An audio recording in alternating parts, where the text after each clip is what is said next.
ప్రియా న్యూస్కు స్వాగతం. ఈనాటి ముఖ్యాంశాలు. న్యాయమైన కోరికలు పరిష్కారం చేయండి, ఇదేనా మీ పాలన? మమతా రాధమ్మ. చిత్తూరు జిల్లా గంగాధర్ నెల్లూరు నియోజకవర్గం కార్వేట్ నగరం మండల కార్యాలయ ప్రాంగణంలో 7వ రోజు ప్రాజెక్టు పరిధిలోని కొనసాగుతున్న అంగన్వాడీ నిర్వాధిక సమ్మెలో నల్ల రిబ్బన్ను నుదిటికి ధరించి సమగ్ర శిశు అభివృద్ధి సేవా సంస్థ కార్యాలయం నుంచి మానవహారం మరియు ర్యాలీ నిర్వహించారు. ఈ సందర్భంగా సిఐటియు మమత, ఏఐటియుసి మండల కార్యదర్శి రాధమ్మ మాట్లాడుతూ అంగన్వాడీ ఉద్యోగుల కోరికలను ప్రభుత్వానికి వినియోగించుకోవాలని, సమ్మె చేస్తే తాళాలు పగలగొట్టి మరో శాఖకు బాధ్యతలు అప్పగిస్తారా? ఇదేనా మీ పరిపాలన? ఈ విధానాన్ని ఖండిస్తున్నామన్నారు. ఈ కార్యక్రమంలో భాగంగా కాంగ్రెస్ నాయకులు మద్దతు తెలిపి సమ్మె జరిగే ప్రాంతంలో భాగస్వాములు అవుతామని తెలిపారు.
మాదికే కాదు, రాష్ట్రం అంతా కూడా ఆయన నిర్ణయం తీసుకోవాల్సిన అవసరం ఉంది. ఎందుకంటే ఆయన క్యాబినెట్ మినిస్టర్. అయ్యా జగన్మోహన్ రెడ్డి గారు, మనం ఇలాంటి ఆడపడుచులందరినీ మనం పోగొట్టుకుంటే మనం రేపు మళ్ళీ మనం గద్దె దక్కాలంటే ఎట్లా అనేసి ఆయన కూడా సూచనలు ఎందుకు ఇవ్వలేదు జగన్మోహన్ రెడ్డి కానీ ఈ సూటిగా మన నారాయణ స్వామి గారిని కూడా నేను కాంగ్రెస్ పార్టీ తరఫున సూటిగా వారిని ప్రశ్నిస్తా ఉన్నా. ఎందుకంటే ఆయన కూడా ఒక క్యాబినెట్ హోదా కలిగిన వాడు. మీ సమస్యలు మీ ఇండ్లకి అంతా వచ్చి ఓట్లు వేసుకున్న వ్యక్తే కదా, మిమ్మల్ని ప్రతి పనికి ఉపయోగించుకుంటా ఉన్నారు కదా, మరి ఎందుకు అడగకూడదు?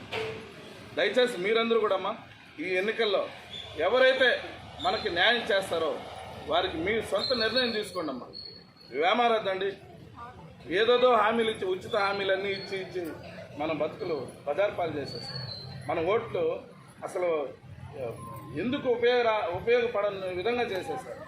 కాబట్టి దయచేసి ప్రతి ఒక్కరు కూడా మా అక్క చెల్లెమ్మల మీరు మీ కనీస మీ సౌకర్యాలు మీరు ఎక్కడ ఎక్కువ అడగలేదు, మేము అది కూడా గమనించాం.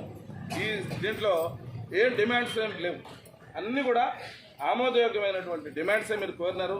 సుప్రీంకోర్టు ఇచ్చినటువంటి ఆర్డర్స్ను కూడా వాళ్ళు తుంగలో దొక్కి మిమ్మల్ని ఇంకా కూడా వెట్టి చాకరీకి ఉపయోగించుకునే దానికి చూస్తూ ఉన్నారు. రాబోయే రోజుల్లో మీరందరూ కూడా గట్టి గుణపాఠం ప్రభుత్వానికి ఇవ్వాలనేసి ఈ సందర్భంగా ఇంకా కూడా ఇంతటితో మేము కూడా ఆగమ్మా. రేపు నుంచి కనీసం ఒక 2-3 ప్లేసులలో కూడా మేము వెళ్ళి మీకు సంఘీభావం తెలిపేదానికి మా స్థానిక నాయకత్వాన్ని కూడా మేమందరినీ కూడా అప్రమత్తం చేసి ఎక్కడికక్కడ మీకు మద్దతుగా మేము ఉంటామనేసి తెలియజేస్తూ, మీరు నిరాహార దీక్ష చేస్తే ఆమరణ నిరాహార దీక్ష చేసినా కూడా మేము మా పార్టీ క్యాడర్ని అన్ని మండలాల్లో కూడా అప్రమత్తం చేసి మీకు సంఘీభావం తెలిపే విధంగా మేము చేస్తామని, మీ న్యాయమైన కోరికల్ని ఇప్పటికైనా మన ప్రభుత్వం గద్దె దిగి తెలుసుకొని మీ చర్చలు జరిపి మీ న్యాయమైన కోరికలు తీరుస్తారనేసి ఆశాభావం వ్యక్తం చేస్తూ, ఎందుకంటే ఒక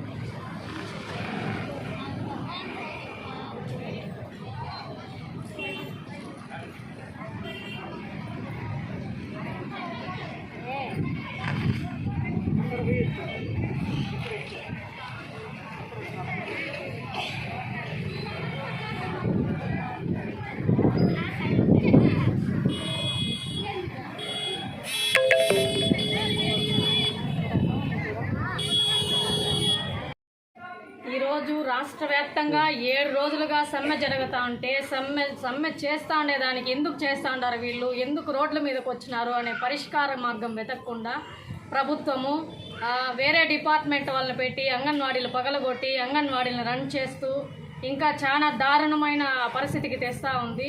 ఈరోజు అంగన్వాడీలే వర్క్ చేయనప్పుడు ఐసీడీఎస్ ఆఫీసులు కూడా మూతపడాలని మేము కోరుకుంటా ఉన్నాము.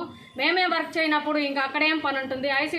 ఐసీడీఎస్ ఆఫీసులను కూడా సచివాలయం సిబ్బంది వచ్చి క్లోజ్ చేయాలి.